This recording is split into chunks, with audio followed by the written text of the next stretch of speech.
I'm going to show you how to install a rear sway bar on an Audi S3 or a Golf Mark 7. I'm Eric and this is RevMatchTV. Now, if you're putting on a rear sway bar, that probably means you want to reduce understeer. And that means the tendency of a car to be sort of pushy in corners. If that's your goal, I've got a sway bar listed down below in the links. It's a Hotchkis bar, it's on Amazon, and if you click on it, I'm gonna make a small little commission. Now, if you've got an Audi S3, you're not gonna be able to use your factory end links because they're made of plastic. So I've also got a link down below to some nice end links. And if you want to subscribe, just hit the button right over there and the notification bell. There's a sensor on either side of the lower control arm here. I'm going to remove this. This is a T25. So I've got an Audi S3 and you can see that the end link here is a plastic piece. So I'm going to be removing the end links anyhow, so I'm going to just use a 13 on this side and this side to pull it off. But if you've got something like a Golf GTI, there's going to be a 5mm hex on this side, and I believe it's a 13 over on this side here, and you're going to remove the sway bar from the end link.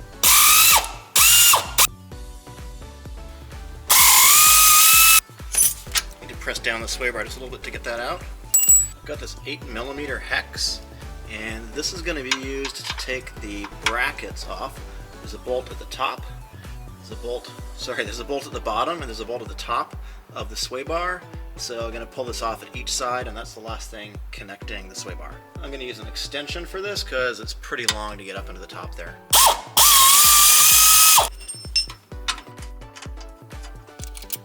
On the Audi S3, this end link is actually a solid plastic piece. There is no end that I can get a hex nut into. So I'm just going to bump the thing up from the bottom with a hammer lightly. Get it up like that, and just twist this like this, and I should be able to get the bar out now. I'm not sure if I have to drop the exhaust or not, but let's see. A little dark, but there's this exhaust hanger here with this polyurethane piece holding up this hanger here. It looks pretty difficult to get off because it's got a nub on the other side of it. Let me show you that.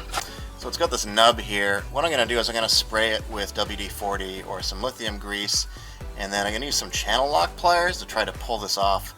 I'll see if I can get it on video. Looks pretty difficult to do, honestly, but I need to get it off because I can't get the sway bar off right now. There's one more on this side as well, and I've got a jack under here because the exhaust is going to drop and I don't want to break it, so I'm going to have a little support for it. Alright, and I'm going to let the exhaust down a little bit because right over here you can see I don't have enough clearance. So I'm going to let the exhaust down and give myself some clearance to get at that sway bar.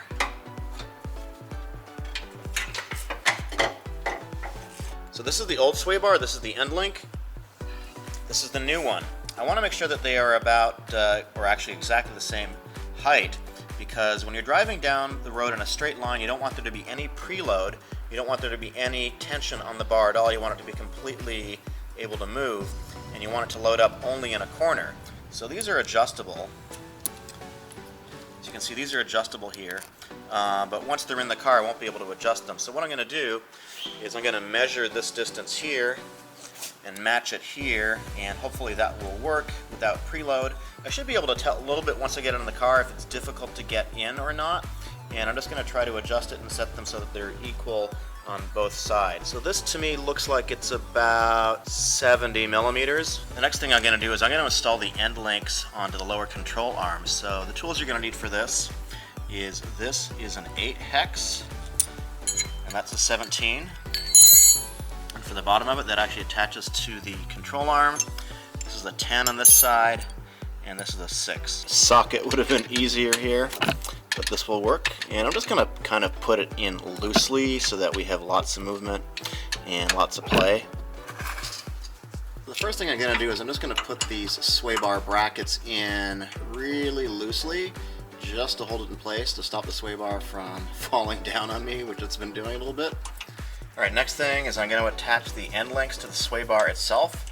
Couldn't show the passenger side, a little too difficult to get a camera in there, but screwing up that. So everything's nice and loose at this point. Next, I'm going to retighten the sway bar brackets. Alright, then these bolts in the control arm.